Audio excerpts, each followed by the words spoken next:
Good morning. Welcome to the Board of Elections meeting for Friday, February 15th or 16th? 16th, right? 16th, right, okay, yeah. Testing me. All right, 16th. Commissioner DiGirolamo, can you hear us? Thank you. Okay, thank you. No, thank you, appreciate that. All right, so we'll call the meeting to order. We do have some people signed up for public comment. We'll remind people 3 minutes per speaker, and we do have a maximum of 30 minutes for public comment. First speaker, Mr. Bill Everett from Middletown.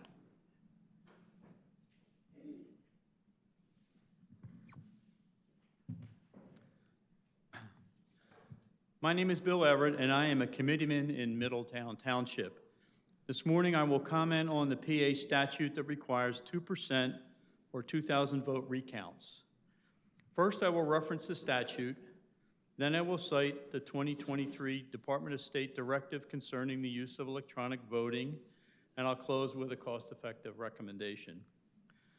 The PA statute is 25 PS 3031.17 statistical sample. PA Department of State allows manual recount. The following is an excerpt from the PA Department of State 2023 directive concerning use of electronic voting. Under Systems Section 1.1, conducting the recount and recanvass. In counties with an election district that uses an electronic voting system utilizing paper ballots, that is optical scan systems, the recount should be conducted as follows. The County Board of Elections must recount all ballots using manual, mechanical, or electronic devices of a different type that was used for the specific election. Moreover, counties using a central count tabulator shall conduct the recount using a precinct count tabulator or conduct a recanvass by hand count of the paper ballots. Counties using a precinct count tabulator shall conduct the recanvass by using a central count tabulator or conduct the recanvass by a hand count of paper ballots. All ballots containing overvotes must be counted manually. For additional guidance on recounts, please review the Department Directive on Election Night Reporting and Recounts. The recommendation is to implement the statute as a manual hand recount. As the county is already required to perform the 2% 2,000 vote recount by PA's election statute, to implement it as a manual hand count is 1, lawful, 2, straightforward, 3, efficient, and 4, low cost. Some example of cost and effort analysis are that Cumberland County had 100,000 ballots in 2020. 2% is 2,000 ballots to be recounted. In Lycoming County did a recount of approximately 56,000 ballots for a single race, and by using small teams in approximately 20 hours. Based on public description of the process and duration, recounting 2,000 ballots of 6 races by hand will take about 2 hours for 6 people and cost under $1,000. Our recommendation is to utilize the current 2% recount process in use, but by hand count instead. Allow party designees to openly observe the recount, publicly announce both machine count and hand count results. I look forward to the 2% recount reporting of this special election that you're going to talk about today and the primary and general elections that follow. You're at your 3 minutes. I know because we have the screen up, we don't have the 3 minutes, but we do have a timer over there. So thank you. Thank you. Okay. Yeah, we do have a staff member. I should have mentioned that. My apologies. Keeping time because we have the screens the way we have them with Commissioner DiGirolamo. We can't have the clocks up that we usually have. Okay, so. Fran Holler, Newtown.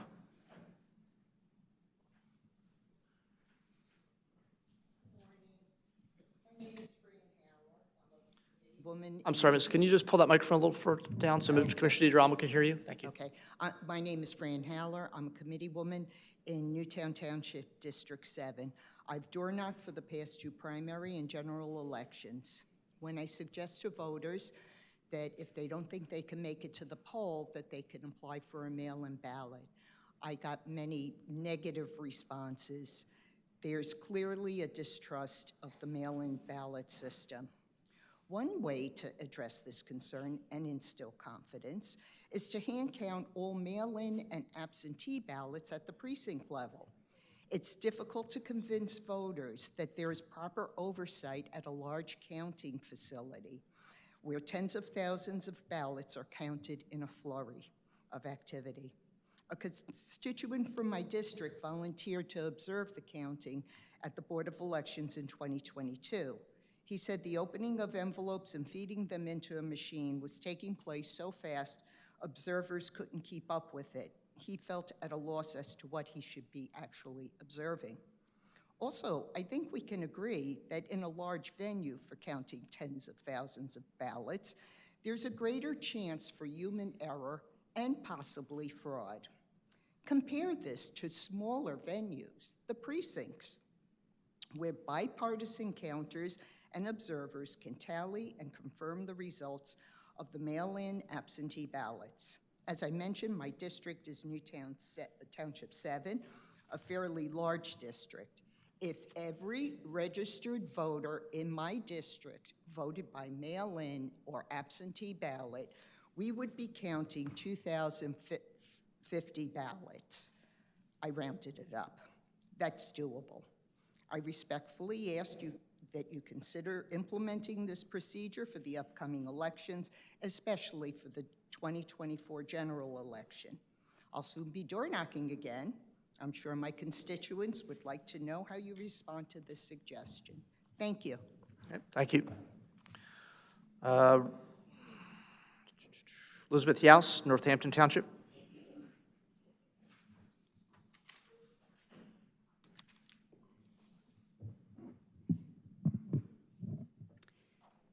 Elizabeth Yaus, Northampton Township. I'd like to talk about precinct reconciliation today. Under Section 3154, PA law requires precinct reconciliation. Reconciliation is accomplished by finding out how many ballots were cast in a specific precinct and how many eligible voters voted in that specific precinct. In-person, provisional, absentee, and mail-in ballots are compiled for each individual precinct. Registered voters for each precinct must be identified using this SURE system along with the method by which their ballots were cast. In each individual precinct, the number of ballots cast cannot exceed the number of registered voters who actually voted. The ballots cast are recorded on the official results. Voters who voted are recorded in the SURE system. Both need to match up. In each precinct, if the total number of ballots cast exceeds the total number of persons who voted in that precinct, such excess shall be deemed a discrepancy and palpable error and shall be investigated by the return board. And no votes shall be recorded from such district until such investigation shall be had. One vote for one qualified elector in each individual precinct will give the public confidence that the commissioners address the issues concerning more ballots than voters in the general election, or any election. I'd like to know the reconciliation results from past elections. Just wondering if if that information is found anywhere. How much of an issue is this in the past, and how can the public get the results from the primary reconciliation? I feel that this transparency will go far with our voter confidence. And I have another question, since I have time. What are the procedures that the BOE goes through to clean up the Bucks County voter roll? I'd like to be able to tell voters what the process is so they can have confidence in the Bucks County Board of Elections. Thank you. Okay, thank you. Beth Roth, Bedminster Township.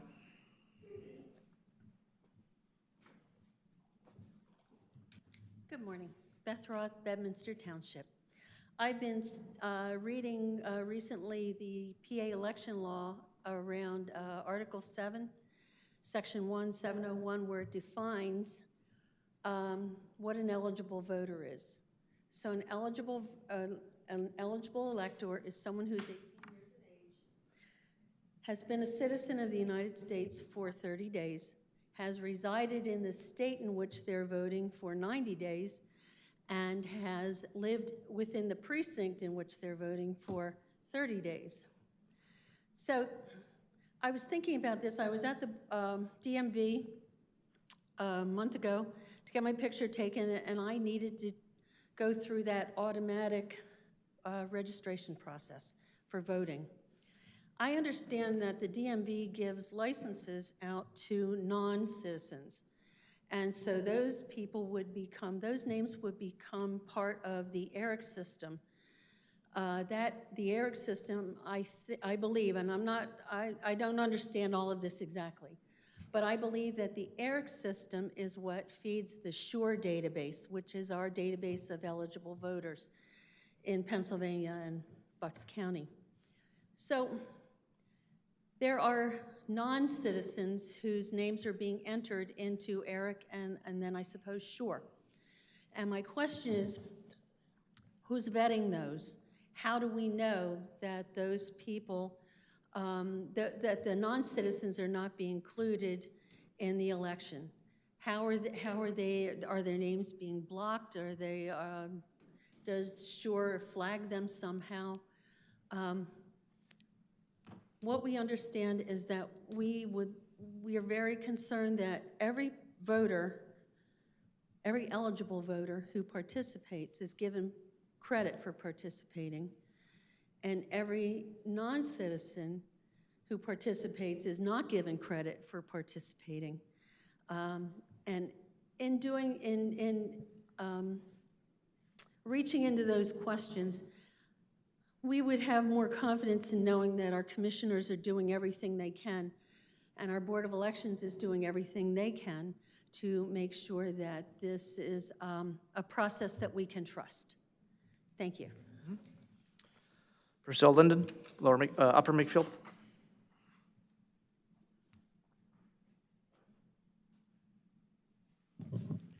Good morning. Priscilla Linden, Upper Makefield. I know your main agenda is to clean up the details of the election this week, the special election. Nevertheless, a major concern among voters in Upper Makefield Township is the appropriateness of our polling place or places, current polling places. During the renovation of Saul Firestone Elementary School, where for many years all 4 of our precincts had voted jammed together prior to the project. Since then, since the project, we have been voting in 2 separate locations. Districts 1 and 3 at the Washington Crossing Historic Park Visitor Center, and Districts 2 and 4 at the Ascension Lutheran Church. This has greatly improved voting process and environment in the following ways. There is ample, convenient parking. There is reduced voter confusion about their precinct's polling place. Lines are fewer and more widely spaced. There's a greater level of courtesy and civility among voters, poll workers, candidates, and supporters of both parties. All electioneering has been limited to outside of the building, as contrasted with the crowded, narrow lobby and hallway at Saul Firestone School, referred to as running the gauntlet among aggressive shouting and pamphleteering, which had in the past deterred many residents from voting at all. Residents have become accustomed to the new polling places. To sum up, it has greatly improved the voting experience for our Upper Makefield Township residents. Alternate suggestions. We have been informed that Washington Crossing Historic Park would not like us to continue to vote there, despite the overwhelming opinions of all voters that it is a perfect place to exercise our patriotic duty. We offer the following alternate suggestions. 1, continue to use the Ascension Lutheran Church as the polling place for precincts 2 and 4.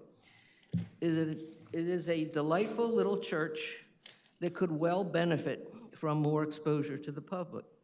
The voting process works well there, and all electioneering is outside. 2, find another facility with similar attributes that meets the Board of Election criteria. Perhaps the Crossing Methodist Church would reconsider acting as the other polling place.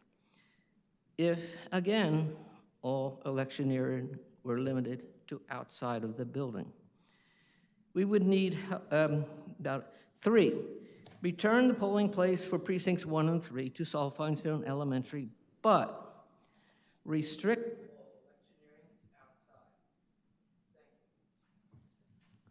Okay, thank you. I see we got our, at least one screen working, so appreciate that. And we do have a copy of your statement, which we'll make sure that Commissioner Giralamo gets, so thank you for that. Okay, those are all the names on the sign-in sheet for public comment. Just to touch on a couple of the questions, I'll ask our staff just to comment. The reconciliation process that was mentioned or asked about, Ms. Gale, do you want to comment on that, and how that process works and what happens? So as far as reconciliation for everything that happens at the polls on Election Day, we do hold official count, which is open to the public. It's always the Friday after the election, with the exception when that Friday falls on a holiday, then it's that following Monday. We do go through everything that the poll workers write down on the canvas sheets at the end of the night for the tally, and we compare that against the results that are printed from the voting machines themselves with the votes on the USBs. If there are any discrepancies that are found, it is a long day. A lot of the discrepancies tend to be just errors in math because a lot of them are working 16 plus hours a day. We will pull the original tapes from the voting machines and compare them to what is said and make the necessary corrections at that point. Okay, and just for the record, that actually was done today, this morning. Yes. And we did have representatives from both political parties who were there actually taking part in that process, Yes. okay, which is standard. Okay. So, excuse me, we're not going to be we're not going to be screaming from the crowd. I'm sorry, I'm not going to do that. In terms of voter roll cleanup, I know we've addressed this a lot in terms of repeatedly over and over and over again. What's the process for cleaning up the voter rolls? One more time. So we do have 2 statutorily required mailings. I can actually pass it over to Jennifer Miller. She's our voter registration supervisor, and she can let you know about them. So we have our 5-year notice. That's done in the beginning of the year in January. The 5-year notice goes out to voters who have not voted or made any changes to their records in the last 5 years, which would cover the previous 2 federal elections. So that notice goes out to voters. They have a chance to respond if they'd like to remain active voters, if they've changed their address or make any of those updates. If they don't respond, they are made inactive. Or if we get their letter back as undeliverable, they're made inactive. They then remain, excuse me, inactive for the next 2 federal elections. If they do not update their registration, then they are canceled from our system. Then we have the ERIC process that you were mentioning. It's actually part of the NCOA. It's the ERIC registry that is part of our National Change of Address program. What that is the state sends us the files. In the summer, it's usually June that they do it. They send us those files of anybody who has shown up maybe at the DMV or U.S. Postal Service records that they use to say, okay, these people might have changed their address because there's a different address on file here than there is on their voter registration. So we're required to send them a notice. It's usually, I would say, about 14,000 to 17,000 of these notices that we send out by hand from our office, and those go out in the summer. Same thing as the 5-year notice where it's asking people, have you moved? Do you need to make changes to your registration? Do you want to remain registered? Verify your correct address. So we do get a lot of those back, and those people are also made inactive as well if they don't respond. Thank you, I appreciate that. Question about the connection between the ERIC system and the SHORE system in terms of how data flows. I know you mentioned a little bit of that just now. So nothing just goes directly from the DMV into our system as registered voters. What's coming from the DMV when people are trying to make changes to their registration, they come through as electronic applications. So it comes up on our screen, it has all the voters' information, and we go through it and we have to either accept them, we verify the address, make sure it's correct, make sure the voter information is correct before we verify it. So it doesn't just get fed into our system. We have to go through and verify every single one of those and process the application. If there's data that doesn't quite look correct, we will try to contact the voter or send them a letter to get that updated. And it does go through HAVA, which is the Help America Vote Act is what the law was, but we have a HAVA system, and what it does is it verifies the information on the back end before something is fully approved in our system. It verifies their driver's license and social security information. Okay, thank you. Okay. All right, we'll move on with our, good, you want to go ahead. I just wanted to make a couple comments. First of all, I just want to remind everybody that we are exactly following the state law, Act 77. So when you ask us to do things, you're asking us to violate the law. But if you want to make the changes that you're suggesting, what you need to do is talk to your state representative and your state senator. They are the ones who passed this. I want to remind you that a Republican legislature introduced Act 77, and it passed bipartisan, because everybody, when things pass bipartisan, that means that they are solid things that are passing. We had a Democratic governor and a Republican legislature, and it still passed. So I do appreciate that you're taking time out to come here, but we can't do anything. So if you really want these changes, you need to go there.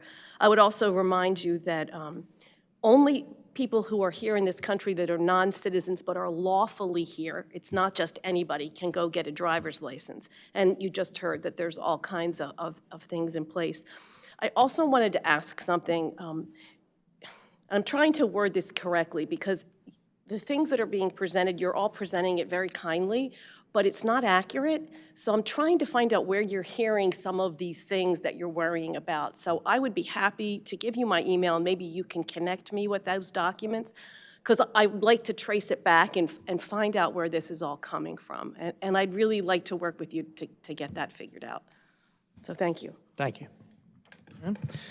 All right, we'll move on to approval of the minutes. We have two meetings, January 19th and January 25th, both of this year. Any questions about the minutes? If not, is there a motion to accept both as presented? Motion to approve? Second. Okay, all in favor? Aye. Aye. Thank you. Okay, discussion of the status of ballots segregated during the special election, February 13th, 2024. I'll turn over to Mr. Greaser to go through these one by one. Thank you. We'll go through the categories now of the segregated ballots for this past election. The first category is no signature ballots. Election code and case law are clear that a signature is required. We had 8 ballots that didn't have a signature on the outer envelope, and our recommendation would be to reject these ballots. Okay, any comments or questions? Okay, is there a motion to reject the 8 ballots which did not have signatures? So moved. Second. All in favor? Aye. Aye. Okay. Thank you. The next category is undated and incorrectly dated ballots. As the board is aware, there have been significant legal challenges related to dating ballots. There remains an open question regarding whether rejecting these ballots for such technicalities violates the materiality clause of the Civil Rights Act of 1964. In November of 2023, the Western District of Pennsylvania issued an opinion and order wherein the Bucks County Board of Elections is a named defendant. This is the PA conference case, or we call it the NAACP case. The order included a declaratory judgment stating the rejection of timely submitted mail-in ballots solely on the failure of voters to write a date next to the voter's signature, or for incorrectly dated mail-in ballots, that this violates the materiality clause. Upon receiving that order on November 27th of last year, the BOE voted to count all ballots in this category for the municipal election. After the municipal election was certified, this case was appealed to the Third Circuit and a stay was issued while the appeal is pending. Arguments in that case at the Third Circuit will be held on Tuesday, February 22nd. In our special election in January, there were no segregated ballots. In the administration of this election, election staff set aside ballots as incorrectly dated if no reasonable interpretation of the voter's date could conform to the appropriate date range for this election.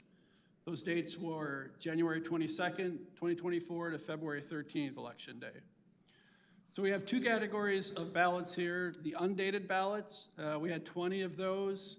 We had, and then we had 23 ballots that had incorrect dates on them that fell outside of that range that I just mentioned. Our recommendation on both of these categories would be to reject these ballots. As we have done in the past, the law department's recommendation is to follow the current state of the law, and I know that's gone back and forth over the years, but currently we have a stay in place, so that would be our recommendation. Comments or questions? I guess the comment I would make is it's reprehensible for me to not count this based on a date. How many times I've written a check out this year already for 2023. Having said that, because the arguments are Tuesday, I don't want to go out there, and make a huge change, especially in an election that this would have no effect on. So I will make a motion to reject those ballots. Second. Okay. And I do agree. A lot of the incorrect dated ballots people had the right day, month, they had the right day, or had a day within that range, but they wrote 2023. And we couldn't have even mailed them in 2023, exactly. so there's no question. Right. So obviously they were the proper documents, but yeah, it's certainly something that needs to get fixed. Hopefully this argument on Tuesday, eliminates this issue.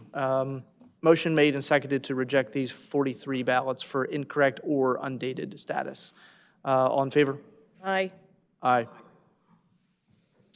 The next category of ballots is those involving secrecy envelope deficiencies. The first category is no secrecy envelope or naked ballots. The election code and case law are clear that ballots not enclosed in the secrecy envelope must be rejected. There were 6 ballots here. We recommend rejecting those 6 ballots.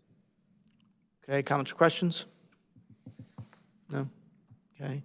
I'm assuming that since, and obviously this is a small sample size, but I'm assuming that since we've started using the yellow secrecy envelopes, we've seen a drop in how often this happens of people not using it? Yes, we have, and also with our ballot boxes being staffed, we have the ability to kind of stop them before they submit their ballot and ask them to check and make sure that they see that yellow through the hole. Okay, thank you. All right, is there a motion regarding these 6 ballots that were naked ballots? Okay, motion to Second. reject is made. Motion to reject is made. Seconded. All in favor? Aye. The next category is identifying marks. Typically, this is a voter who either signs the secrecy envelope or puts we get a lot of those address stickers in the mail from different charities. You see a lot of those stuck to the inner secrecy envelope. Election code and the case of Bukvar make clear that the secrecy envelopes bearing these identifying marks must be rejected. We had 4 of these ballots, and our recommendation is to reject them. Any comments or questions? Motion to reject those 4 ballots. Okay, motion made and seconded. All in favor? Aye. We now move into the miscellaneous category. We had 2 ballots here. A common situation where it was the outer envelope was signed by someone other than the voter. Election staff does not conduct signature analysis when ballots are received. However, if the ballot is received and the signature is clearly not that of the voter, then the ballot is pulled and placed into this category. Most often, as was in this case, 2 members of the same household inadvertently sign each other's ballots. So we have 2 ballots in this category, and we'd recommend that they both be rejected. Okay. All right, is there comments or questions? It's painful, but a motion to reject. Okay. Motion made and seconded. All in favor? Aye. And just for the record, we did have 2 ballots. Doesn't require a vote, but they were dropped off inappropriately in a medicine drop box versus a mail-in drop box. So we don't have that chain of custody for those 2 ballots, so those were not counted. You're not required to vote on those. Okay, thank you. All right, so move to 4D, which is a motion to, Mr. Chair, just to be clear, the motion 4D, we didn't have any military overseas ballots in this situation, so it's really a motion to adjudicate provisional ballots falling into approved segregated ballot categories similarly to what you just did. So it's possible we might open up a provisional ballot and it might have identifying marks on it. Right, or be If we- naked or something like that, yeah, If we okay. didn't do this now, then you'd have to come back. Right, gotcha. All right, so is there a motion to adjudicate any provisional ballots to fall into these aforementioned categories the same way that we just dealt So with moved. these? Second. All right, all in favor? Aye. Aye, Aye. okay. All right. All right, so we're going to talk about provisional ballots at this point. Okay, so we had 39 provisional ballots cast on Tuesday. I think we've done it in the past where we just did category by category. Sure. Is that okay? Yep. Okay, so the first category was the voter was issued an absentee or a mail-in ballot, and it was not returned to the Board of Elections, so they did a provisional ballot. There were 29 of them, and we do recommend for them to count. Okay. All right, so is there a motion? Okay, any comments or questions on these? These are people who voted in person, but Right. had been issued a mail-in ballot, but they never mailed it in. You verified that. Yes, and they did not surrender their mail-in ballot at the polls, so they were issued the provisional, so we have 0 mail-in or absentee ballots for them. And there's 29? 29. Yes. Motion to approve those 29 ballots. Second. Okay, motion made and seconded, all in favor? Aye. Aye, Okay, the second category is the voter's name not on list.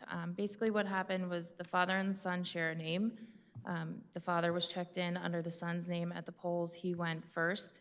So when the son showed up to vote, he had shown up as he had already voted. So the son was issued a provisional ballot. When it came back to us, we verified that they were both eligible to vote. So we do recommend for the provisional ballot to count. okay. Motion to approve.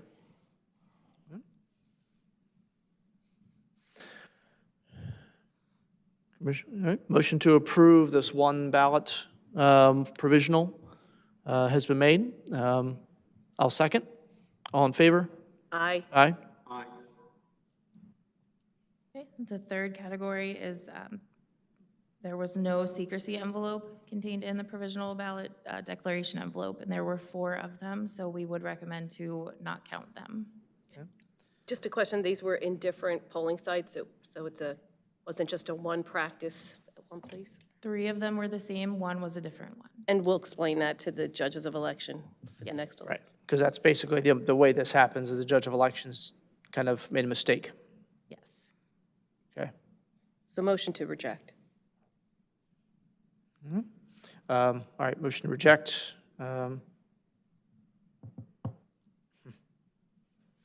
Is there a second? No?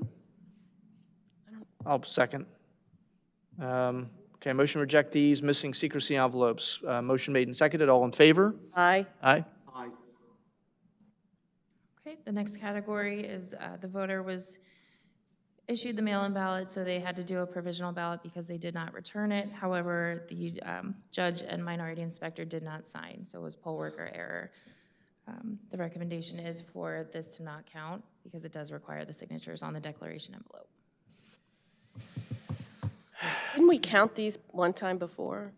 We have counted them if there's one signature on them. So if, the Joe signs or the minority inspector signs. I don't believe we've ever counted them when, neither. Signatures. Yeah, When there's nobody. not in the last 2 years at least. Yeah.